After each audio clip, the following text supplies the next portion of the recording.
تو باہر محفوظ ہے، اور اگر روپیہ گرتا ہے، معیشت نیچے جاتی ہے تو ان کو تو فرق نہیں، ان کے تو ڈالرز میں پیسے پڑے ہوئے ہیں۔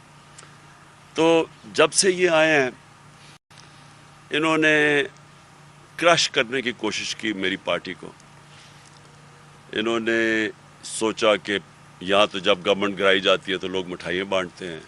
انہوں نے خود اتنی پروپیگنڈا کی، اور اپنے اس میڈیا کے ساتھ، میڈیا ہاؤسز کے ساتھ مل کے، اور ان صحافیوں کے ساتھ مل کے کہ اس سے بری، ہمارے سے بری گورنمنٹ تھی کوئی نہیں، اور ہم تو لوگ تو تنگ ہیں، اور جب جیسی ہمیں نکالیں گے تو لوگ مٹھائیاں بانٹیں گے۔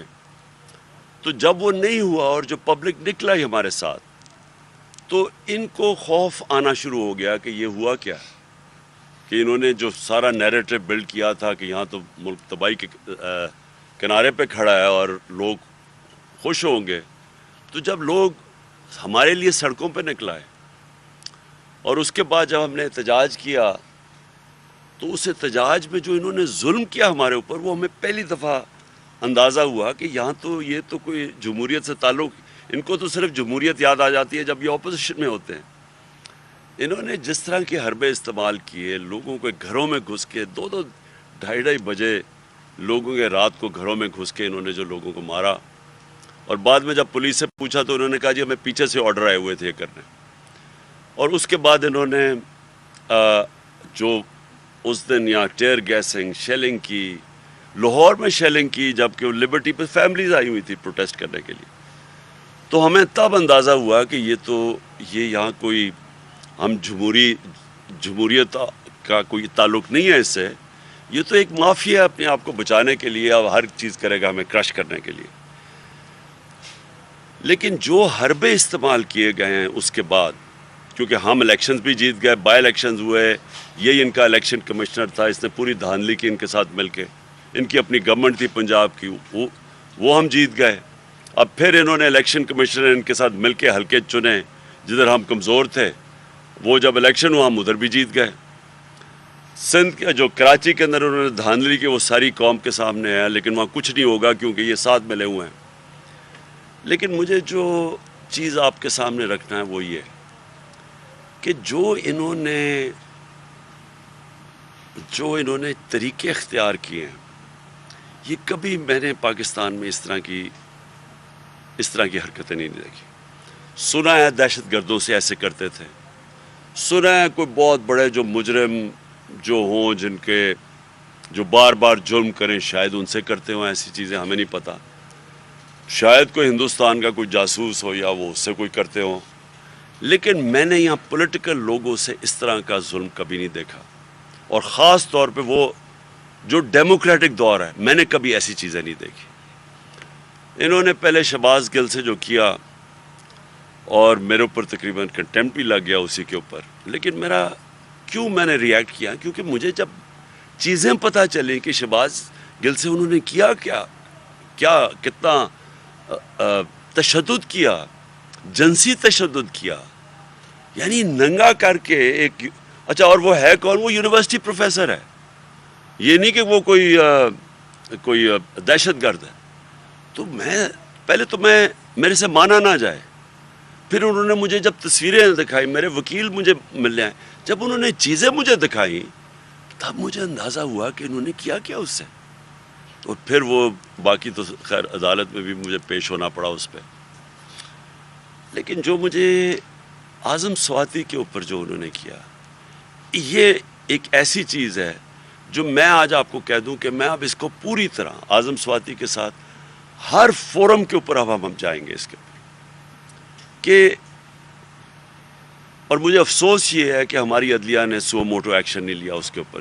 اگر اس کے اوپر ایکشن لے لیتے، کسٹوڈیل ٹارچر تھی وہ ساری دنیا میں بینڈ ہے، اس کے اوپر لے لے تو شاید اعظم سواتی سے وہ نہ ہوتا جو ان سے ہوا۔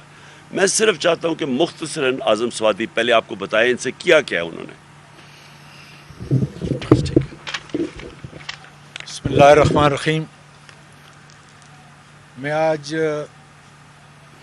پاکستان میں رہنے والے پاکستانیوں کو اور بیرون ملک جو رہ رہے ہیں ان کو یہ پیغام دینا چاہتا ہوں کہ اللہ تعالیٰ کا شکر ادا کریں کہ پاکستان کو آج اللہ تعالیٰ نے ایک ایسا بہادر اور انصاف پسند لیڈر دیا ہے جس کی وجہ سے پوری پاکستانی قوم ایک قوم بن چکی ہے۔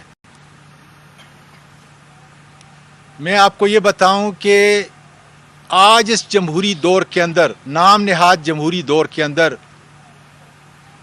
اگر ایک سٹنگ سینیٹر کو خواہ اس نے کتنا بڑا بھی جرم کیا ہے، لیکن ماورائے قانون، ماورائے آئین، اور پھر وہ سینیٹر جو کہ پی ٹی آئی کے پارلیمانی جو پارٹی ہے ہماری پی ٹی آئی کو، اس کا ہیڈ ہے اور 17 سال سے سینٹ کے اندر ہے، اور کتنی کمیٹیوں کو میں نے ہیڈ اور چیئرمین اس کا میں رہا ہوں۔ آج آپ کے جو ہائی کورٹ کے ججز ہیں اور جو سپریم کورٹ کے ججز ہیں، اس کمیٹی کا بھی میں چیئرمین ہوں۔ اس لیے میں کہتا ہوں کہ آج اگر عدالت عظمیٰ 100 موٹو کیس نہیں لیتی اور ان لوگوں کو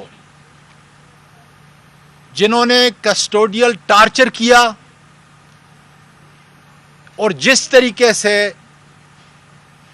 میڈیا کے ان بہادر لوگوں کو تشدد کا نشانہ بنانے کے ساتھ ان کے کپڑے نکالے، آج میں پوری دنیا کے پارلیمنٹیرین کو یہ کہتا ہوں، اور انشاءاللہ تعالی میں ارتھ کروں گا ان لوگوں کو جو 2 گھنٹے تک لے گئے، انہوں نے تشدد کیا اور پھر انہوں نے اس ملک کی جمہوریت اور اس ملک کی سینٹ اور پارلیمنٹ کے کپڑے نکالے۔ اور چیف جسٹس صاحب، میں آپ کو پیغام دینا چاہتا ہوں کہ یہ شعلے کہیں آپ کی عدلیہ تک نہ پہنچیں اور کل کسی جج کے کپڑے نہ نکالے جائیں۔ فنڈامنٹل رائٹس ہی وہ قانون ہے کہ جس کے تحت آپ 100 موٹو لیتے ہیں۔ آج اعظم سواتی نہیں بول رہا، آج پارلیمنٹ کا ایک ادنا سینیٹر بول رہا ہے، سٹنگ سینیٹر بول رہا ہے، اور اگر آپ اس کا تحفظ نہیں کر سکتے تو آپ کو اس ملک کا قانون اور اس ملک کا آئین اس کرسی کے اوپر جو ہے برجمع ہونے کا کوئی حق نہیں۔ اس لیے انشاءاللہ تعالیٰ میں منڈے کو آ رہا ہوں کہ جس طریقے سے سینٹ کے پورے ممبران ہیں، اور آج یہ بھی دیکھیں کہ پوری سینٹ کھڑی ہے اس کام کے اوپر کہ وہ کون لوگ تھے، کس ذلت سے انہوں نے یہ سوچا ہوگا کہ عمران خان کی اس صفائی کو گرائیں تاکہ یہ پیغام وہاں تک پہنچے، لیکن اللہ تعالیٰ کا شکر ہے کہ سیسا پلائی دیوار کی طرح کھڑے ہیں۔ 25 تاریخ کو بھی آپ کے رینجر نے ڈی چوک کے اندر تشدد کیا، اس سے ہمارے ارادے اور مصمم ہو چکے، اور آپ دیکھیں گے کہ وقت کے ساتھ، لیکن ساری دنیا کی جتنے بھی فورم ہیں انصاف کے، قانون کے، میں وہاں پہ یہ لے کے جاؤں گا چیف جسٹس صاحب، اور میں امید کرتا ہوں کہ پارلیمنٹ کے اس ممبر کی آواز، اس لیے کہ وہ دادا ہے، میری پوتیوں کے اوپر جو ٹروما ہے، ابھی میں عمران خان صاحب کو یہ بتا رہا تھا کہ بچپن میں ایک واقعہ ہوا تھا، اور آج بھی بچپن کا وہ ٹروما مجھے یاد ہے۔ اس لیے سیولائز سوسائٹی ہمیشہ اپنے بچوں کو ایسی دہشت اور ایسے ٹرومے سے دور رکھتی ہیں۔ تو یہ میں نہیں، میری وہ 3 معصوم جو پوتیاں ہیں وہ بھی آپ کے در پہ آئیں گی انشاءاللہ تعالی۔ اس لیے ایک ہی بات ہے کہ اگر انصاف کے تقاضے پورے کرنے ہیں، میں سیاسی بات نہیں کر رہا، جرم جو بھی ہوگا اس کے مطابق عدالت جو ہے سزا دے، لیکن میرے اخلاق اور کردار کو جس طریقے سے آپ نے ارشد شریف، سمیع صاحب یہاں پہ بیٹھے ہوئے ہیں، صابر شاکر، جمیل فاروقی، بے شمار ہمارے دوست، جس طریقے سے ان کو ننگا کیا گیا، عمران ریاض کو دیکھ لیں۔ آج اگر یہ روش ہے، اگر عدالت عظمیٰ اس کے اوپر جو ہے تحقیق نہیں کرتی، ہم تو یہ کہہ رہے ہیں کہ دیکھیں کیا جرم کیا ہے اور اس کی پاداش کے اندر کیا سزا مل رہی ہے۔ قانون اور آئین سے بالا تر ہو کر آپ کی موجودگی میں انشاءاللہ تعالی میں آپ کے انصاف کے درگاہوں I am going to come to the Supreme Court, اور خدا کے فضل سے وہاں پر، لیکن اس کانفرنس کے ذریعے عمران خان صاحب کی موجودگی سے فائدہ اٹھاتے ہوئے یہ کہوں گا کہ ملک، جمہوریت، اخلاق اور کردار اس طریقے سے نہیں چل سکتے، اور یقین ہے کہ آپ کے انصاف کے دروازے جس کے تحت آئین 1973 کے تحت آپ کو فنڈامنٹل رائٹس دیے گئے کی تحفظ کا بنیادی حق آپ کو 184(3) دیا گیا ہے، اس کے دروازے کھولیں گے تاکہ دودھ کا دودھ اور پانی کا پانی ہو جائے، تاکہ آئندہ کوئی پارلیمنٹیرین، کوئی میڈیا کا سفر کرنے والا اور اپنی آواز کو بلند کرنے والا یا کوئی جج کم از کم اس کے کپڑے جو ہے دوبارہ نہ ملے، دوبارہ جو ہے اس کو وہ شرمندگی نہ اٹھانی پڑے. جی بہت شکریہ. میں دو چیزیں ایڈ کرنا چاہتا ہوں. ایک یہ کہ اعظم سواتی کے جب یہ اندر آئے ان کے گھر کے اندر کوئی وارنٹ کے بغیر دیواریں پھلانگ کے گھر میں آئے، ان کو بچوں کے سامنے یہ جو ابھی بات کر رہے ہیں یہ خاص طور پر سن کہ ہمارے کب معاشرے میں چادر اور چار دیواری کی رسپیکٹ نہیں تھی. ہمارا تو فیملی سسٹم ہے. بچوں کے سامنے مارا ان کو. جرم کیا تھا جی؟ تنقید کر دی جی کسی بڑے آدمی کی. کون سا ملک یہ اجازت دیتا ہے کہ ایک تنقید، ٹویٹ کی تنقید کے اوپر یہ کیا جائے؟ کون سا قانون اجازت دیتا ہے؟ لیکن جو سب سے جو خوفناک چیز ہے کہ انہوں نے پکڑایا ان کو کسی اور کے حوالے کیا. وہ لوگ کون تھے؟ کیا ان کو، جب میں یہ چاہتا ہوں کہ چیف جسٹس بلائے ان لوگوں کو، یہ ایف آئی اے کو بلائے اور پوچھے کہ کس کے حوالے کیا گیا تھا جنہوں نے پکڑ کے ننگا کر کے ان کو مارا. اور بالکل وہی ہوا جو شہباز گل سے ہوا. اس کو بھی پکڑا دیا کسی کے حوالے، انہوں نے جا کے کوئی 1.5 دن رکھ کے اس کو مارا اور ننگا کر کے. جمیل فاروقی سے بھی یہی ہوا. سوال یہ ہے کہ کیا یہاں ایسے لوگ ہیں جن کے لیے کوئی پاکستان کا قانون نہیں، اس کی کوئی حیثیت نہیں ہے؟ کیا وہ جو مرضی چاہے اس ملک میں کر سکیں؟ اور اگر آپ یہ اجازت دے دیتے ہیں لوگوں کو کرنے کے لیے تو اس کا مطلب کہ ملک تو بن گیا بنارا ریپبلک.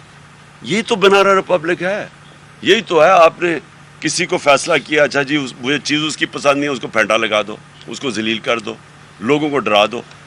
بات یہ کہ کیا اداروں کی اس سے کوئی عزت کرتا ہے؟ کیا یہ جو یہ کر رہے ہیں کیا قوم عزت کرے گی اداروں کی؟ نفرتیں بڑھیں گی. اپنے ملک کے اندر ہی آپ نفرتیں بڑھا رہے ہیں.